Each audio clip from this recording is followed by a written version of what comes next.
Fala galera, beleza? Bem-vindos ao canal O Gerador de Riqueza. Felipe aqui, espero que todos vocês estejam muito bem nessa segunda-feira, hoje dia 22 de abril de 2024. Faremos sobre Banco do Brasil, novo aporte realizado, e hoje tivemos uma entrevista do CFO, né, ou seja, diretor financeiro do Banco do Brasil, defendendo o valuation do banco, defendendo que as ações estão baratas, inclusive teremos mais dividendos no curto prazo, e chamou muita atenção essa entrevista. Foi aí também um dos fatores para mim fazer novos aportes, claro, além de estar abaixo dos R$ 28, que, se olhando a cotação anterior, nós estaríamos falando abaixo dos 55, né? Se você pegar ali abaixo dos 27,50 de fechamento, estaria abaixo dos 55, que para mim não é o melhor preço, mas você faz pequenas compras disciplinares, recuos maiores são necessários, porém, né, aquela oportunidade de um ativo de qualidade na carteira tem que ser respeitada, essa é a minha avaliação. Setor de mineração, intervenção estatal no setor. Então, o governo quer que Vale e Semin, as outras mineradoras, dê uma atenção em campos, né, e campos de minério, ou barragens que estão esquecidos, né, para simplesmente manter investimento em alta no setor, talvez uma taxação maior. Falaremos sobre isso no decorrer do vídeo. Boas duas entrevistas. A primeira, né, de Engie Brasil, falando sobre o diretor financeiro também, falando com a XP, no evento da XP, está no YouTube aqui. Recomendo para vocês, investidores ou não, de Transição Paulista, de Engie Brasil, assistirem essas entrevistas, tá? É até uma aula por parte do diretor financeiro da Engie Brasil em relação ao comércio de energia. É uma aula deles sobre valuation da TAG, né, TAG, que eles venderam. Na verdade, o controlador, né, comprou a outra parte. É uma aula sobre a necessidade de capital e a venda da TAG. A questão de vir para o mercado agora, buscar uma maior alavancagem.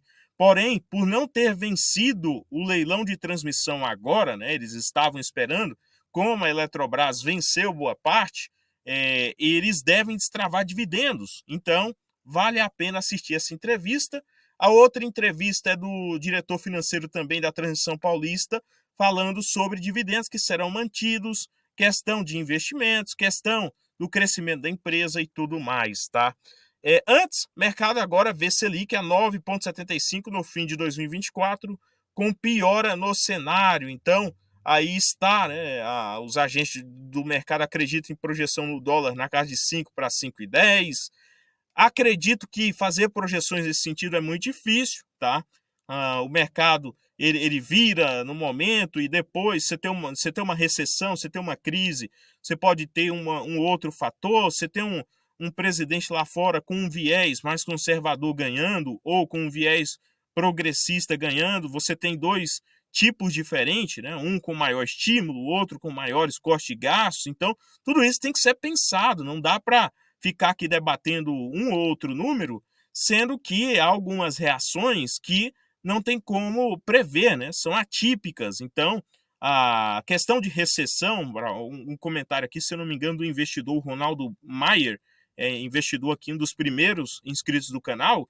Nesse sentido, né, se alguém sabe alguma coisa, até assim, ele não tem como, por exemplo, determinar 100% o que irá acontecer. Talvez o camarada lá ele tem bilhões e está se protegendo com ouro e dólar, mas ele não sabe realmente como que irá terminar o evento. Então, cabe ao investidor ter paciência, manter uma posição sempre interessante de caixa e dormir tranquilo com aquilo que ele vem comprando, né? Ou com seus dividendos. Não adianta ficar tentando prever, ou seja, momentos de fim de ciclo, início de ciclo ou recessões, tá? Antes, se você, né, ainda não fez a sua declaração do imposto de renda, nós já estamos na reta final do mês de abril. O tempo urge, tá? E o leão não espera. Você investidor de longo prazo, veio para a bolsa, ou tem investimentos lá fora, fale com o especialista, o Roberto é inscrito aqui do canal, mais de 20 anos lidando com isso. Ele tem aí especialidade em lidar simplesmente com o mercado financeiro, grandes carteiras, ou carteiras pequenas também, para quem está iniciando, está dando uma atenção maior para os inscritos aqui do canal, fazendo um preço interessante para você poder dormir de maneira tranquila aí com um planejamento tributário e focando nos seus investimentos. Dando seguimento, o que nós tivemos hoje no pregão, né? Vale no 63, com essa fala ontem do governo, né? Essa busca do governo, eu esperava hoje uma queda maior, até tivemos Semin 3 numa queda de 1,89%, mas Vale caiu pouco, nos R$ 63,00, tá? Banco do Brasil, esse caiu mais 1,15 e fiz aportes nos 27,45, falarei sobre esse aporte. Transmissão Paulista, o dedo também já está coçando para voltar a aportar, então ali tem o ordem dos 24 e eu vou mostrar isso, porém o dedo, né, fica coçando para comprar mais, ainda mais depois de pagar dividendos, ainda mais depois da entrevista que eu assisti do diretor financeiro, a questão do crescimento da empresa, né? Tem projetos aí até em média de 2053, chama muita atenção. Irani foi alvo aí de apostas na sexta-feira, abaixo dos R$ 9,00. Hoje fechou nos 9,20, porém não tenho problema de comprar nesse momento, até porque tem uma Datacoin aberto muito interessante. Home Industrial nos 10,70 também vai chamando a atenção por causa da saída de capital, né? Mais de 70% do dinheiro que entrou em 2023 dos gringos já saíram, tá? Então as ordens aqui, Irani nos 8,80, quem sabe eu posso alterar essa ordem para R$ 9,00, a depender aí do que o mercado entregue, ou no sentido de feeling, né? Você sentir que realmente o mercado ele está dando uma ótima oportunidade, podemos aumentar essa posição. Banco do Brasil, hoje, então, nos 27,45 foi executada. Transmissão Paulista, 24, Vale nos 58. BB Seguros abaixo dos 32. E Engie Brasil abaixo dos R$ 40 também. Depois de assistir, né, aí a conferência lá com a XP, você fica muito, um dedo coçando bastante, né, para aportar, fazer maiores compras, porque ali você vê realmente as equipes das empresas trabalhando, enquanto o mercado fica falando de narrativas, falácias, as empresas realmente estão trabalhando para gerar valor ao acionista, para entregar valor ao acionista, tá? Sobre isso, o Banco do Brasil hoje, queda aí de 2%, desde o desdobramento, né? Então, boa queda, para mim pode entregar mais, será bem interessante isso acontecer. Os principais compradores, JP Morgan e Goldman Sachs, o primeiro com 23 milhões, o segundo com um pouco mais de 18 milhões, XP, principal vendedora, e C6 Bank com 12 milhões também entre os principais vendedores. A fonte desses dados é a corretora Banco Inter aí, e né, através do seu home broker entregando esses dados, é só filtrar no ranking de corretoras. CEO do Banco do Brasil poderá ter aumento de salário para 117 mil. Para mim, isso daqui não faz nenhum peso no sentido aí de relação com fundamento, até porque se você comparar nas instituições privadas, esse valor passa da casa de milhões, tá? Então, nada mais justo, né? Claro que no Banco do Brasil você tem bônus em relação ao comportamento das ações e tudo mais. Então, nesse sentido, acho que não é nada injusto, pelo contrário, se o trabalho for bem mantido, reloginho, entregando dividendos, crescimento, por que não a CEO também ganhar mais? Né? O que impediria isso acontecer? Pelo contrário, né? O próprio Warren Buffett fala muito sobre isso. Né? O CEO ele deve ser remunerado justamente, de maneira justamente, para que ele não venha, muitas vezes, perder, né, aí no meio do caminho, valores da companhia, ou levar a companhia para outros caminhos em relação à lucratividade, né, que não a lucratividade. Então, o diretor financeiro deu entrevista para o Estadão. Banco do Brasil, esse temor da interferência política foge da razoabilidade. Então, para o Marco Giovanni Tobias, que é o diretor financeiro, o mercado não está precificando as ações como deveria.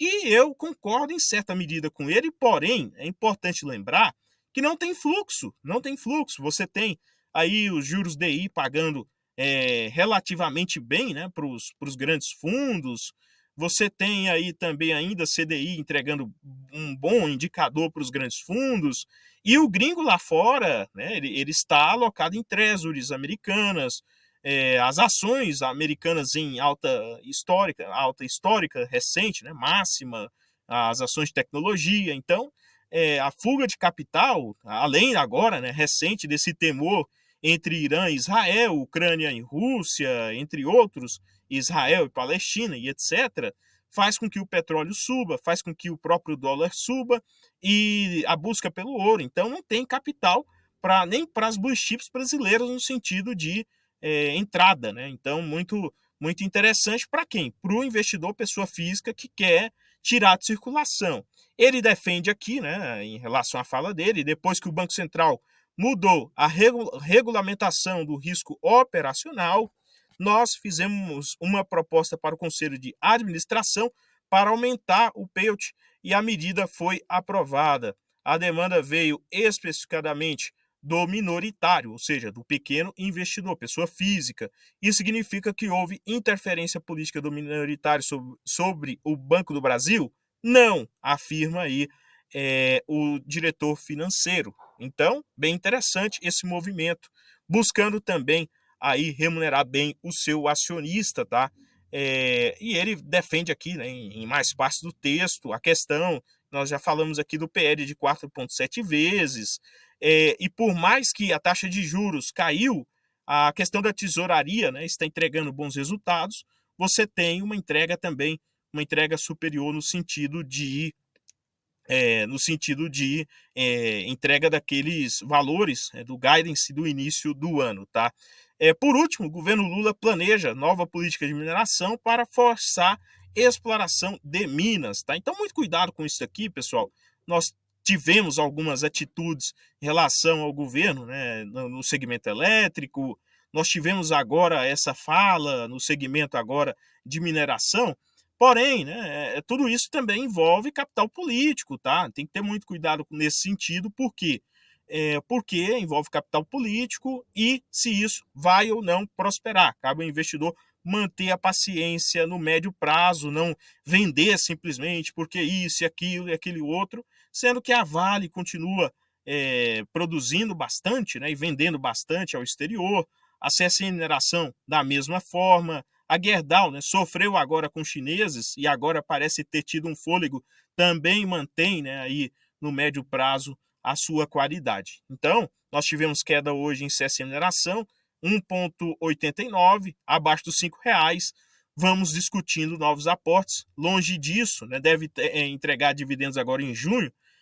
Longe disso, novos aportes só com um ou outro fator muito positivo, tá? Até porque é uma ação em mais de oportunidade, não dentro daquele ciclo de ações que compra de olho fechado no sentido de não olhar preço, tá? Tem que olhar preço, até porque é um segmento que a própria CSN Mineração também está aí avessa ao preço, né? Está avessa ao preço de mercado do minério de ferro. Sobre Engie Brasil, 40 e 18, me senti mais à vontade a aportar até acima dos 40, tá claro, a prioridade ainda é em ativos que vão pagar dividendos maiores, depois dessa entrevista muito interessante do CFO para a XP, né, detalhando e falando sobre governança, que eu acho que é um tema que muito pouco é tratado em relação à previsibilidade, né, da Engie Brasil. Foi descartada também nessa entrevista a compra da ES Brasil, tá?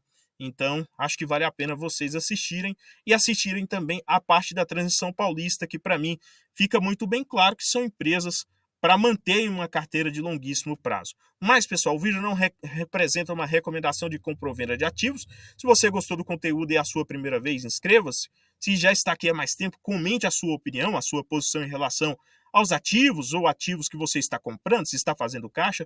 Compartilhe aqui conosco, comente, curta, se torne membro do canal, uma das formas também de ajudar no crescimento. No mais, desejo a todos bons aportes. Até o próximo. Valeu demais!